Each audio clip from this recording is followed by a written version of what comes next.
Assalamualaikum warahmatullahi wabarakatuh. Selamat pagi, siang, sore, ataupun malam teman-teman semuanya. Dan selamat pagi, siang, sore, ataupun malam Bapak Wagiran M. Hum. Pada kesempatan kali ini, saya akan mempresentasikan desain pembelajaran inovatif. Sebelum itu, perkenalkan, saya Malika Uswatun Hasanah.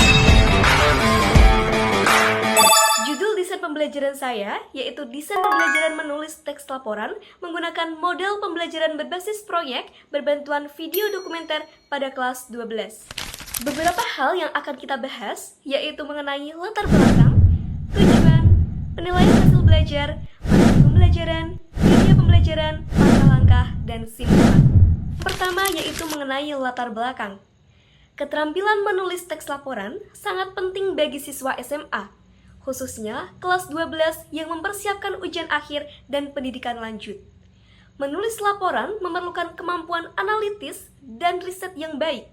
Tetapi, banyak siswa kesulitan dalam mengorganisasi informasi dan menyusunnya secara sistematis. Untuk mengatasi hal ini, model pembelajaran berbasis proyek atau project-based learning dengan media video dokumenter dapat diterapkan karena memungkinkan siswa terlibat langsung dalam pengumpulan data dan penyusunan laporan berbasis riset dan menyajikan informasi secara visual. Yang kedua yaitu mengenai tujuan pembelajaran.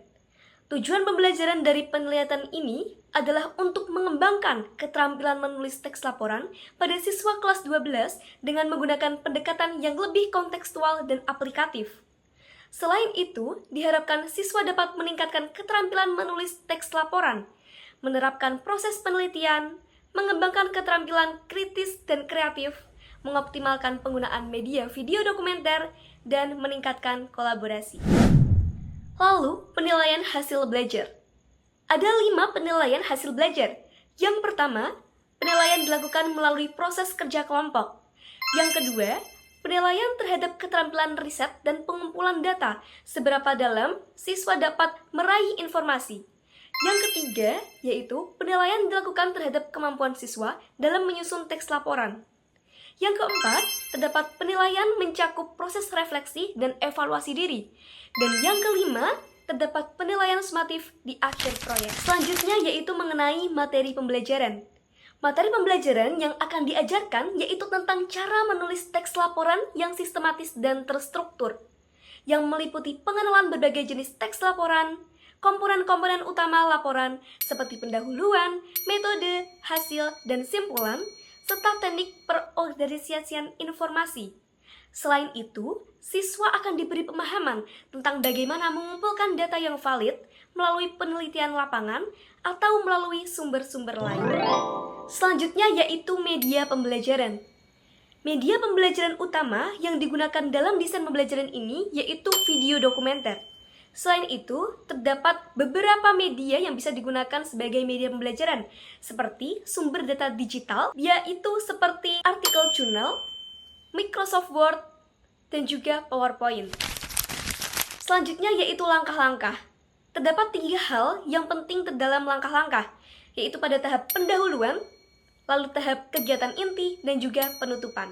Pada tahap pendahuluan, terdapat beberapa hal yang dilakukan. Yang pertama, yaitu menjelaskan tujuan pembelajaran. Yang kedua, yaitu memberikan pengantar teks laporan. Yang ketiga, yaitu penyampaian proyek yang akan dikerjakan. Dan yang keempat, yaitu pemberian media pembelajaran. Pada tahap kegiatan inti, terdapat 5 hal yang akan dilakukan. Yang pertama, yaitu menonton dan menganalisis video dokumenter. Yang kedua, pengumpulan data dan penelitian. Yang ketiga, diskusi dan kolaborasi kelompok. Yang keempat, penyusunan laporan. Dan yang kelima, revisi dan penyempurnaan laporan. Selanjutnya yaitu pada tahap penutupan. Terdapat 4 hal yang akan dilakukan. Yang pertama yaitu presentasi laporan. Yang kedua yaitu refleksi proses pembelajaran.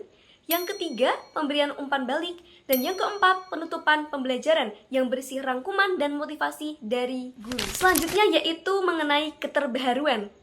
Terdapat 4 hal keterbaharuan dalam desain pembelajaran ini. Yang pertama yaitu kolaborasi antar siswa dan pembelajaran yang terpadu.